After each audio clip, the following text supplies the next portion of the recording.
Live on connectonair.com and remoteradioweek.org. Connect on Air. Remote Radio Week proposes distinct programs in English, French, Spanish and Arabic, featuring experts, examples, debates and technical tips. Connect on Air, première plateforme dédiée à la radio et à l'audio digital. connectonair.com, radio and audio hub. So Remote Radio Week 2021. Get ready for a week devoted to helping radio stations broadcast remotely on 5 continents. Insights and suggestions on how to keep your radio business operating through any crisis. 100% online, 4 languages. Live on connectonair.com and remote-radio-week.org.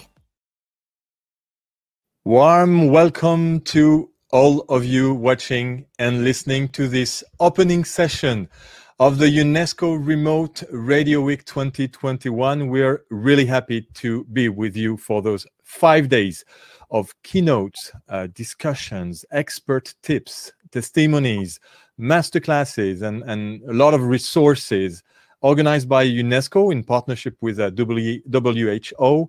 Remote Radio Week is an online training program aimed at building the capacity of local radio stations to produce accurate and professional radio content in the event of containment measures or emergencies, including also financial difficulties. The goal is to support community radio stations globally. And I'm really thrilled to welcome to this opening session of the Remote Radio Week 2021 someone who is concretely supporting and networking with community radio stations around the world.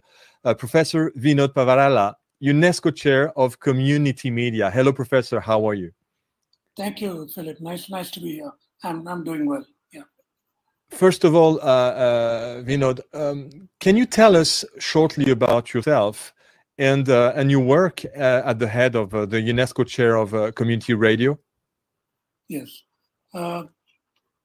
Thanks, Philip. Like you said, I'm the chairholder of something called the UNESCO Chair on Community Media. This was set up at University of Hyderabad in India, where I work, in 2011. So this is about 10 years old. And the chair's work involves considerable amount of research and documentation, but also we do a fair amount of capacity building with communities, mostly in community radio, but also sometimes in community video.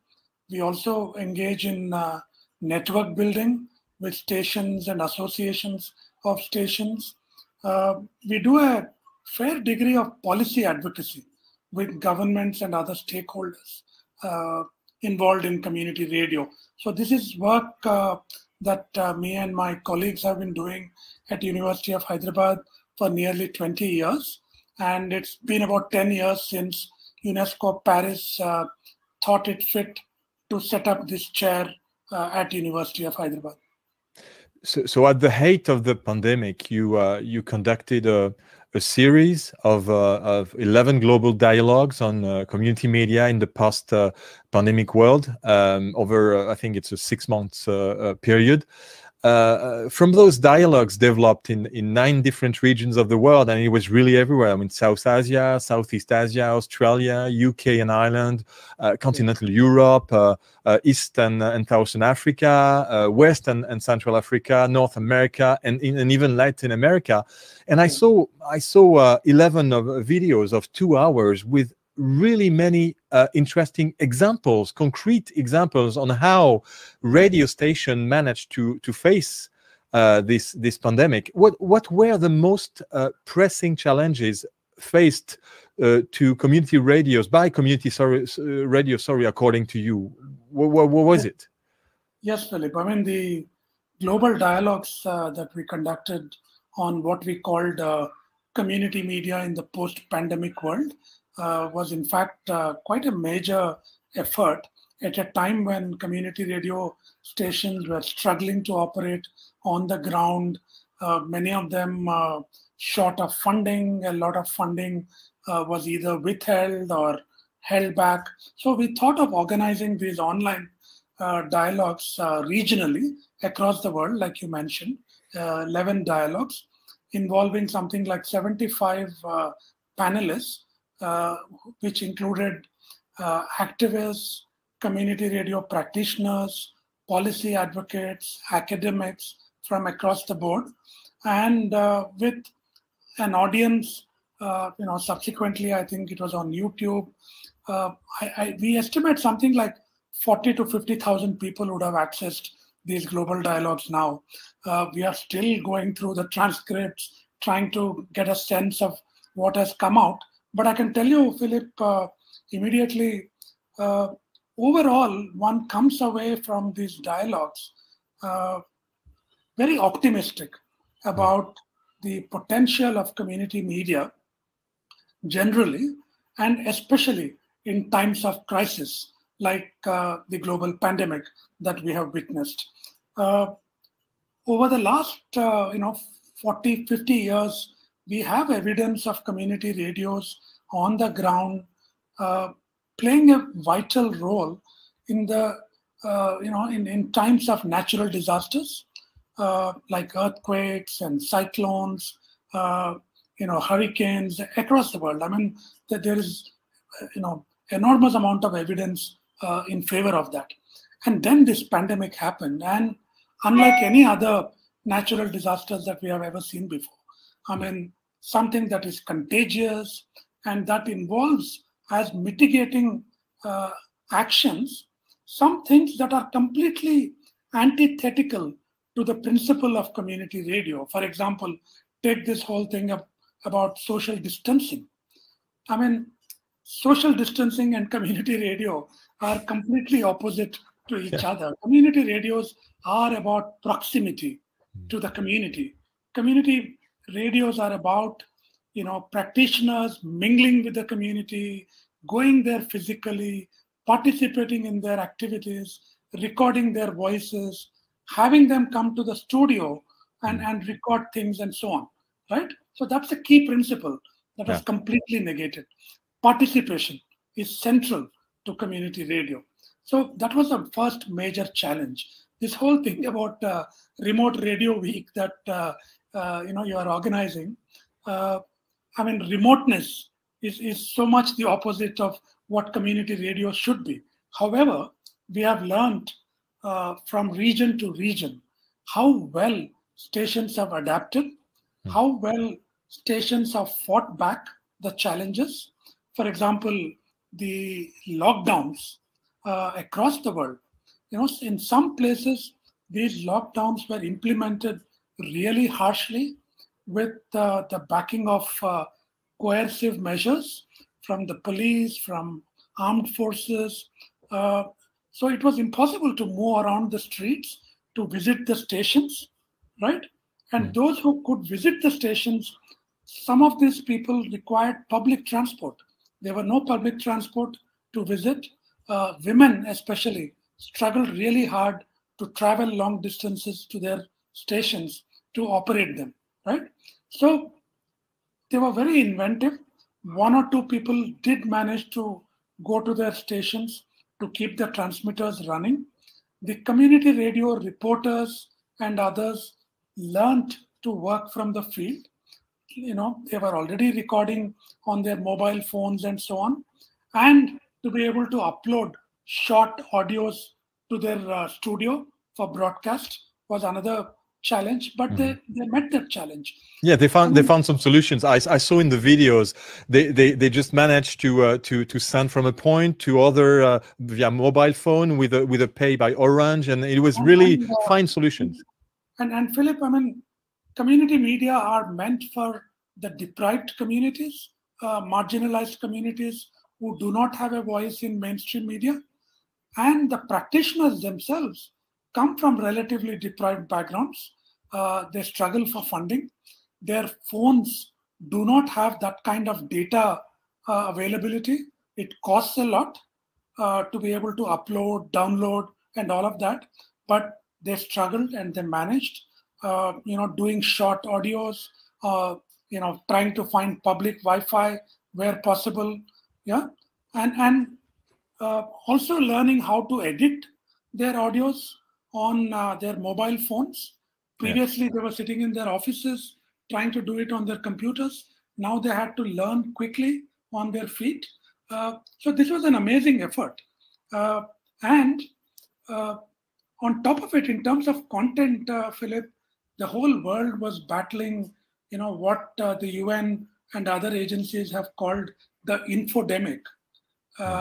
In terms of factual accuracy of information, a lot of misinformation, disinformation floating around. So many of us and other, capacity building agencies had to quickly organize awareness workshops, capacity building workshops to teach communities to detect fake news, how to go for authentic information, learn to look at the WHO website, their government websites, to extract more valid information and to translate it into local languages and broadcast. And a lot of agencies were involved. For example, AMARC, the World Association of Community Radio Broadcasters, played a big role in different regions in building capacities of community radios. But there are several other agencies, like in India, in South Asia, but in Latin America. Many of those agencies stepped in to build the capacity, and it's an ongoing process. I wouldn't say all stations have their capacities built now. No, and this is what we're going to try to talk about for 5 days, thanks to you, thanks to all the work you've been putting up. You're also conducting 2 online capacity building workshops for community radio station in Bangladesh. We're going to talk about it with Professor Vasuki Belavadi on the 5th day, Friday. So you can connect on Friday, 5th of November for this really interesting. And then among the resource developed by your chair, there's a lot of resources that are existing. I know there's a community radio continuous improvement toolkit called CIT toolkit that is available. But to finish with this first start of the week, can you tell us what is the resource today that a radio station, a community radio station, can use to help the station work maybe more efficiently? I mean, I'm hoping, Philip, that as the pandemic situation is improving, many stations are beginning to return to some routines, which they are used to, going back to the stations, going to the communities to be supportive physically. But many of them have used the opportunity provided by the pandemic to build new skills. For example, to leverage social media more effectively, to promote their programs, to link their programs in Facebook, on WhatsApp, to disseminate it more effectively to their audiences. Many of them have learned that. Of course, the digital divide is still very real in many parts of the world. I mean, we have talked to people in Eastern and Southern Africa and Western Africa. Parts of South Asia are still struggling to bridge the digital divide. So it's not so easy to use internet-based technologies. But where they are available, I'm very happy to say that they have learned to use these publicly available resources to their advantage. And I think this is a process that will continue. And I think your own workshop will, I'm sure, add to that.